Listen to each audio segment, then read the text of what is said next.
It is a distinct noise. I mean, it's a noisy car. I wanted to make the best better. A lot of grief, man, and a lot of blooming trouble. A bit of a wolf in sheep's clothing, really. It's not as sporty as it actually looks. It was like a jelly mould. They are designed like a house brick.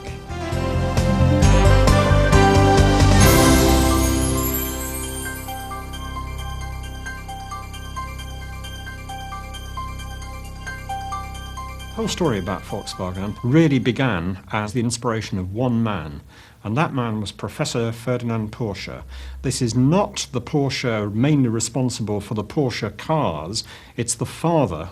Porsche Senior had been a self-taught engineer, and he was employed by most of the major manufacturers of Germany and Central Europe at the time. Austro-Daimler, Daimler-Benz in Germany, Skoda in Czechoslovakia. Most of the time this was to build very sophisticated, expensive and luxurious cars. As the years went by, what Porsche wanted to do more and more was to design a small car for the ordinary people, to actually put Europe on wheels. It was a very difficult project to sell to manufacturers. It's not what they wanted to hear, particularly in the 1930s. So Porsche's inspiration might have remained just that, but for one particular person. It's been said that the best way of putting an inspiration into practice, particularly if it's in engineering, is to have a dictator on your side. And in Porsche's case, there was only one candidate for the job. In January 1933, Hitler came to power in Germany. Later that year at the Berlin Motor Show, he made a speech where he promised all kinds of good things for the German people, including cars for the people, including a network of autobahns. And Porsche realized that perhaps here was the kind of backer that could turn his dream into reality. He actually got in touch with Hitler. The two men met at a hotel in Berlin over afternoon tea to discuss Porsche's ideas for a people's car, and from then on the two really hit it off. The car we know as the Beetle didn't start off being called that. It didn't even start off being called the Volkswagen. The original name for it was the Kraft durch Freude Wagen, which is strength through joy wagon. The Nazi Party's trade union and leisure organisation was the Strength Through Joy organisation. It organised everything from workers' holidays to pension schemes to playgrounds to sports facilities, and the car fell very definitely into that remit. And when it was decided to build a factory on part of the estate of a nobleman called Count von der Schulenburg, who owned Wolfsburg Castle in Germany, the actual town was not originally to be called Wolfsburg at all. It was to be called Stadt des KDF-Wagens, which was the city of the Strength Through Joy cars. Now, this becomes such a cumbersome mouthful, even in German, that they looked for a shorter, snappier title, and people started to call it the People's Car. It was the obvious title, which in German is Volkswagen.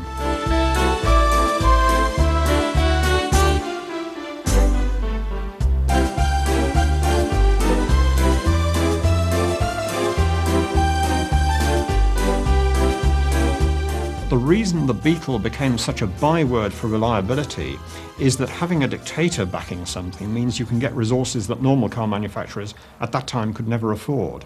And once enough prototypes had been built, they were handed over to the German army and the SS to actually test drive them for thousands and thousands of miles.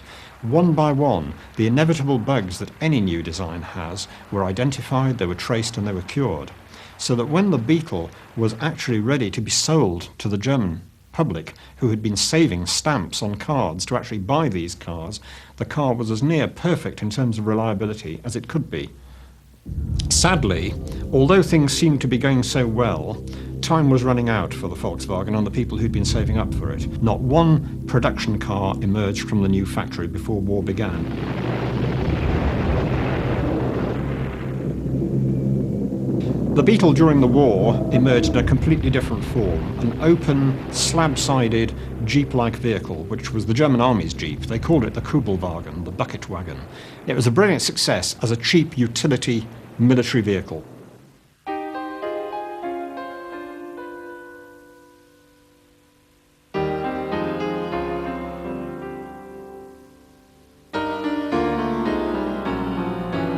After the war, the Volkswagen plant had been heavily bombed.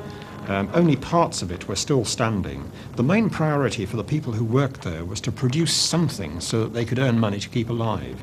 Wolfsburg was in the British zone of Germany, and as such, the Volkswagen factory was available as part of the Allied war reparations. And a committee, led by Lord Rootes, came over from the British motor car industry.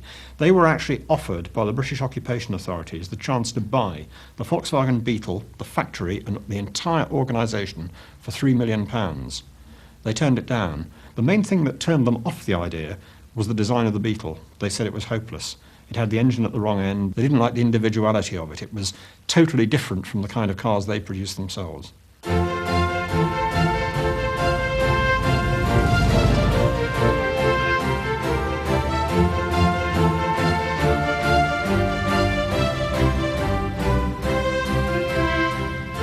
To start off with, the Beetle was a funny little car. It was laughed at. People thought it was a bit weird, and they didn't take it seriously. The Beetle was the first car I ever owned and I learned to drive.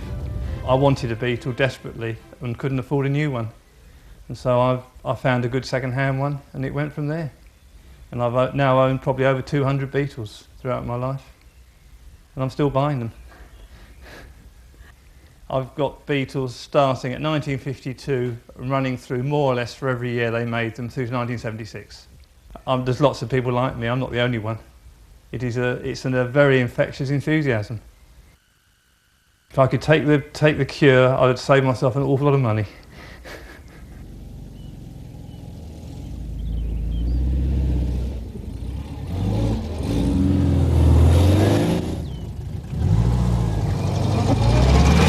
In the 1950s, the Volkswagen, not then of course known as the Beetle, was presented in catalogues using extremely lavish artwork. The cars looked large, the cars looked comfortable, and the convertibles particularly looked like pre-war Mercedes-Benz with their giant hoods and their large fenders.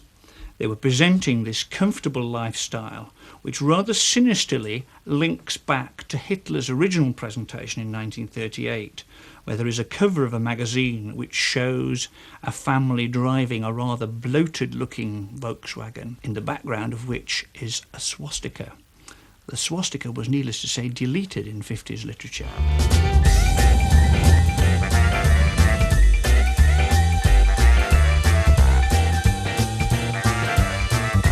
It was designed to be aerodynamically efficient. And it was one of the first cars. I mean, when the Beetle came out, all the other cars were very square, and the Beetle was round. It was like a jelly mould, and it slipped through the air, and it was very economical, very efficient. It's a very simple engine. It's an air-cooled flat 4 boxer engine, and basically the design has never changed. And the same engine design is used in the Porsche as well, and is still being produced in the 911 Porsche. It's still basically the same engine.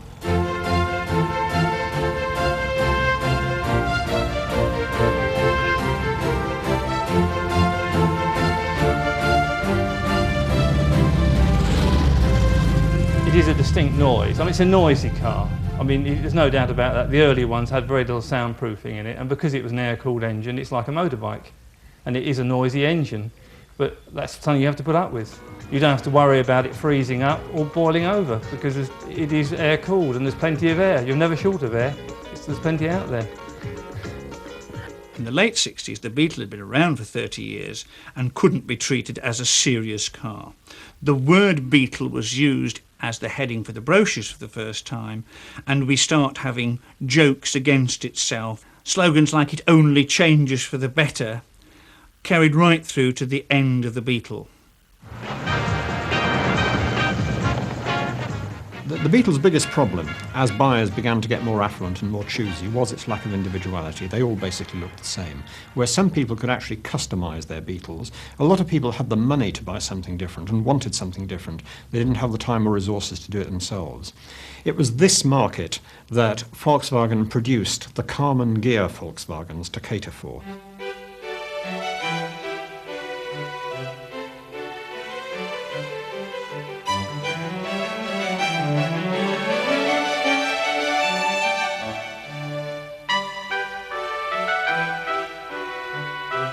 Well, this is a Karmann gear. It was made in 1959. They started being made in 1955. They finished being made in 74. Well, this is built on a Beetle chassis that has been widened by 4 inches. And if you took the body off, you'd have basically a Beetle floor pan, which is the chassis, and the mechanicals would all be Beetle.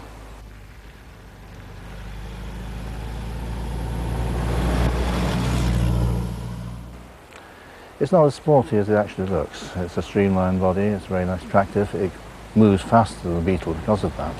It's lower slung, it's more streamlined.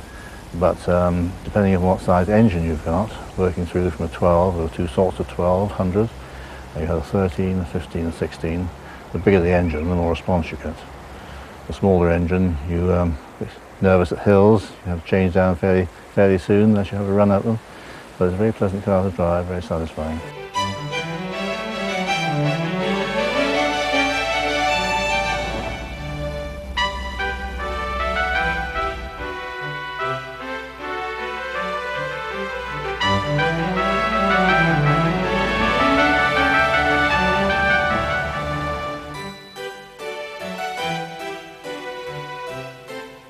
It was designed by Gear in Turin. It was manufactured by Carman. They were coach builders, and they had a history of doing cars which were small runs, one-offs maybe, and they were all hand-built, which really meant more time, more labour, more expense. And they did it on behalf of Volkswagen. The car is called a Volkswagen Carman Gear. Well, I think other cars can be very beautiful, but the only one that really rings a bell with me is the Carman Gear. At Volkswagen, we don't worry about how our car looks. We worry about how it works. So every day for the past 25 years, we've been testing and torturing things like door hinges and boot locks, seats and shock absorbers.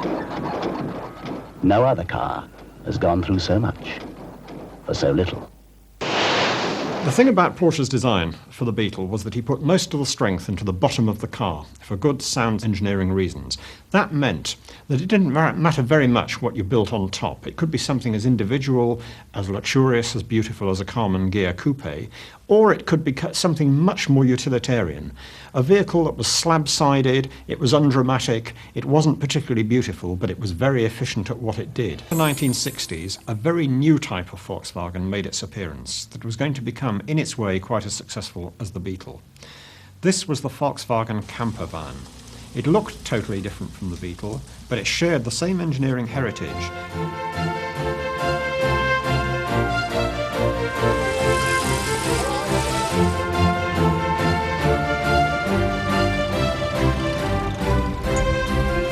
It all happened in the Volkswagen factory in Germany, where they wanted to transport the bits and pieces around the factory. And the original transporter was just a platform, 4 wheels and an engine stuck in the back. And then the commercial prospects were obvious, so Volkswagen evidently put it onto the market. And the public liked it, liked driving it, and they sort of popped beds in it and roofs and fridges and sorts of things. The original van had a split windscreen and is known as the Splitty.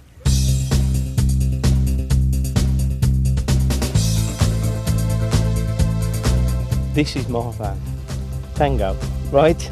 I bought it for 160 quid 8 years ago. It was a wreck, an absolute wreck.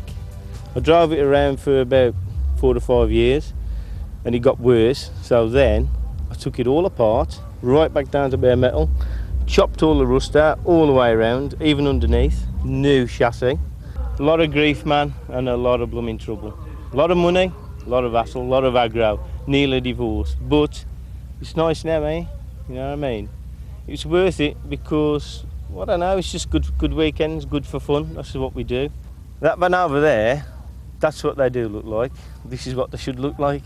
The reason why we all lowered our vans is it's just a cult thing, started in California 20 odd years ago. Cal look, California look. It's just cool to be low.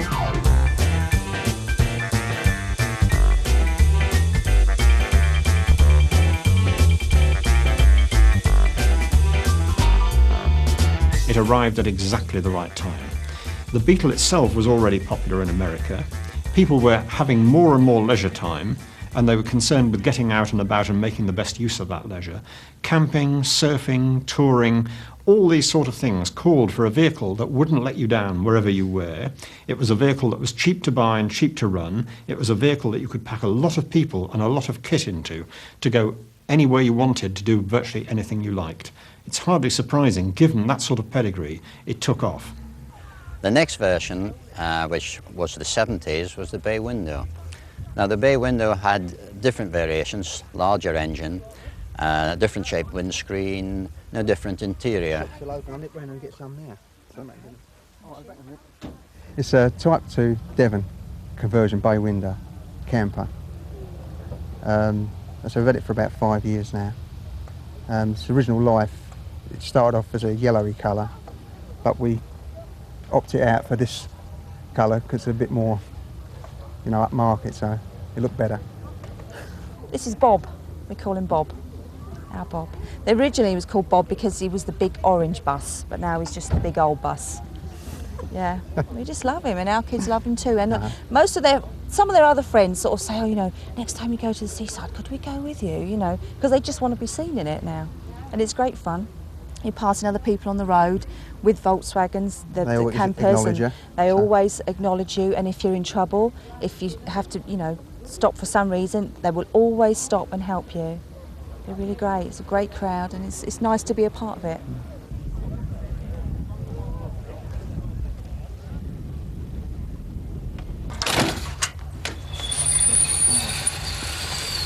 And from there we came up into the 80s, which we know as the Bricky. At the Bricky stage, the engine was changed from air-cooled to water-cooled. You fight with the steering wheel because they are designed like a house brick. We had a bay in the past. We love our Bricky. Our Bricky is affectionately known in the family as Heidi because she's our happy wanderer.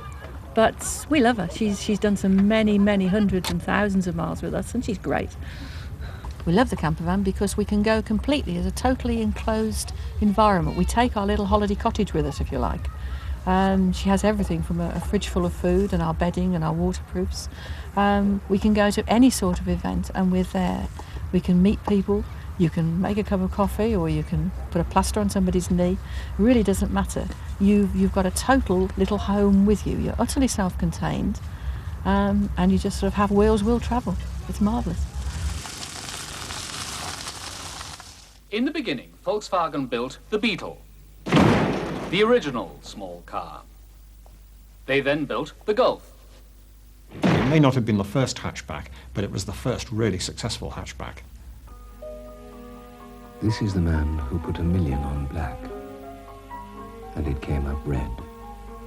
If there is a common factor in the whole Volkswagen story, it's been that the company has been very good at what the Germans call Zeitgeist, the spirit of the times. By the time you were getting to the individualistic late 70s and early 80s, the Golf was the car to have. It was fast, you could use it for whatever lifestyle you chose to invent for yourself. This is the man who drives a Volkswagen. Everyone must have something in life he can rely on. The Golf GTI was born at Volkswagen because the engineers had developed a standard car into what is now known as a hot hatchback. The GTI is actually a term that was invented by Volkswagen and has now become something that every other manufacturer has wanted to copy. I own a 1983 Mark I Golf GTI. It's quite heavily modified, although to the uncultured eye, to the uninitiated, it looks relatively standard, and that's just the approach I'm looking for, really. I've had installed a G60 supercharged engine from a Volkswagen Corrado Coupe. The brakes are heavily modified, they're up to sort of VR6 Golf spec to help restrain my enthusiasm. Suspension is all uprated and lowered to cope with the extra power and the cornering forces you can generate.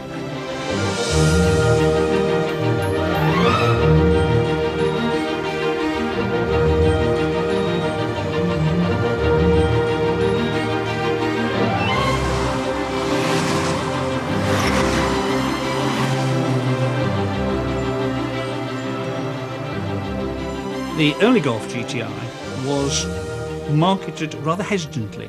I don't think they were sure that it was going to be a great success in this country.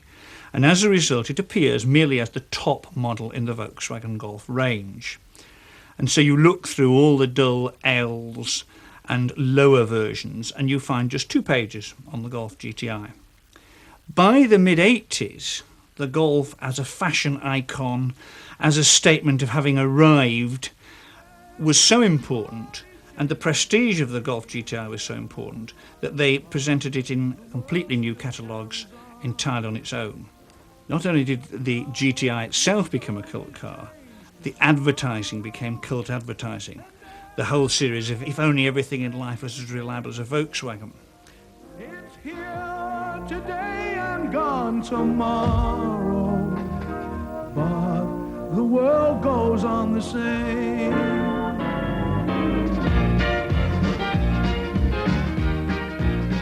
You'll find that 1980s buy races would have been added on bits to the Golf, so it would have been added on body kits, spoilers here. 90s man is taking those kind of things off, and even taking off a limited amount of add-on trim which Volkswagen put on, like the wheel arch liners, rear wipers, badges, etc. So I've gone for a very smooth and clean, uncluttered look, a bit of a wolf in sheep's clothing really approach. My car's a Mark II Golf G60, which is supercharged, 17-inch wheels and a badgeless front grille, Mark III front lower spoiler, and it's got the Euro look, all debadged and detrimmed. It's more of a custom look, more than anything. I wanted to make the best better, and just stand out from the crowd and be different.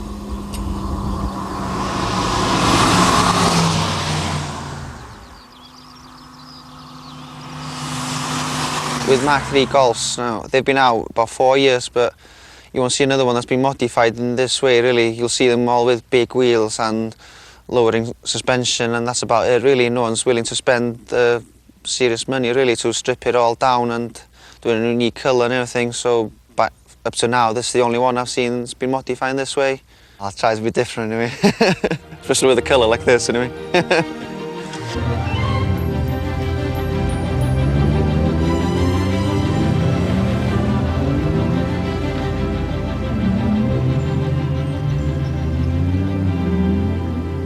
The Polo is less expensive than you think. So you don't need to be either the richest or the strongest man in the world to pick one up. The Polo was launched not long after the Golf as a cheaper, simpler variant for people who couldn't afford the various Golf models. And in a sense, it's tended always to be in the shadow of the Golf. It's never looked quite as desirable as the Golf. It's never had quite the performance image of the Golf. But more recently, with the current Polo, it looks as though Volkswagen are having a rethink. It looks much more like the Golf. It's much more attractively styled. It's got much more modern appeal. It could well be that the Volkswagen Polo is going to carry the story that began with the Beetle through to the next decades. All car manufacturers like to think their badges are instantly recognisable, but most of them, I suspect, would concede that the VW icon has always been one of the most recognisable and most potent graphic symbols